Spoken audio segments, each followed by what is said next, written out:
Some thugs threw a handful of nails into the food. They falsely accused the restaurant of serving unclean food, and brought up a past incident where Chef Hong had catered an event, where guests suffered food poisoning. After that day, the thugs came to make trouble regularly. Their goal was to ruin 4C's fine cuisine. Their secret boss was Hong's nephew, Azu. His father and Hong were brothers. Years ago, he witnessed his father and uncle fighting over the dragon head knife. When a stone millstone fell, about to crush Hong, Azu's father saved his brother, getting his arm crushed instead, ending his career as a chef. Azu had harbored resentment ever since. Now he owned the Moon Emperor Pavilion restaurant, so he began his revenge plan. That catering incident. The apprentice who put poison in the salt was arranged by him. He was determined to make Hong's life a living hell. His repeated disruptions nearly destroyed 4C's business. To salvage their reputation, Hong decided to enter the upcoming Master Chef competition. When Azu heard the news, he started playing dirty tricks, because Hong was too strong, and Moon Emperor's chef wasn't his match. Hong decided to let Long compete instead. He easily passed the preliminary round, and entered the finals. The rules were simple. 6 teams competing simultaneously, with the top 2 advancing to the grand finale. This round's theme was knife skills. There were no restrictions on what dish to make. It had to showcase the chef's knife skills. The competition began. Chefs showed off their abilities. Long decided to make 4 treasures nest, even more difficult than 8 treasure duck. Involves putting garnishes inside a quail, then putting the quail inside a pigeon, then putting the pigeon inside a chicken, then putting the chicken inside a duck,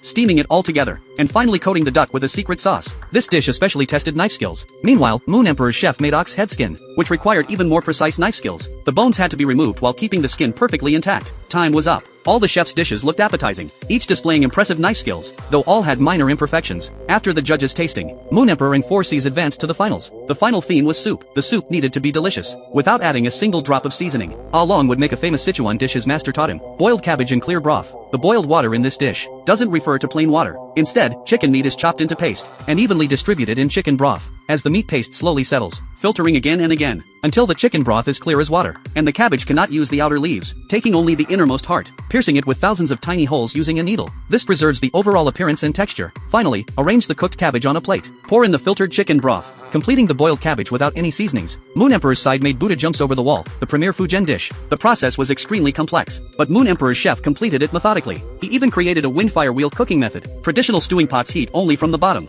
This windfire wheel cooking method allowed the purple clay pot to heat more evenly. Both sides finished cooking. The boiled cabbage looked ordinary, nothing spectacular, but when Buddha jumps over the wall was unveiled, its aroma filled the entire venue. Before tasting began, the judges were already expressing admiration. The judges first tasted Buddha jumps over the wall, truly the supreme soup. Explaining the origin of Buddha jumps over the wall, Hong suddenly arrived. He gave the dragon head knife to Long, telling him to make a boiled cabbage worthy of 4C's. Long remembered his master's teachings, raised the dragon head knife. The knife flashed with golden light, as he cut into the tofu on the table. When this boiled cabbage was served, the judges were confused, but suddenly the tofu slowly dispersed, disappearing completely, becoming one with the broth. A curious judge took a sip. This was the true essence of food. Great soup without mixing. Every judge who drank the soup closed their eyes, reluctant to open them again, as if they'd entered a heavenly realm. Was it really that delicious? Moon Emperor's chef was curious. He went over and tasted some of the remaining broth, took off his hat, and admitted defeat on the spot. In the end, Long became the new master chef, and 4C's business became even more successful than before.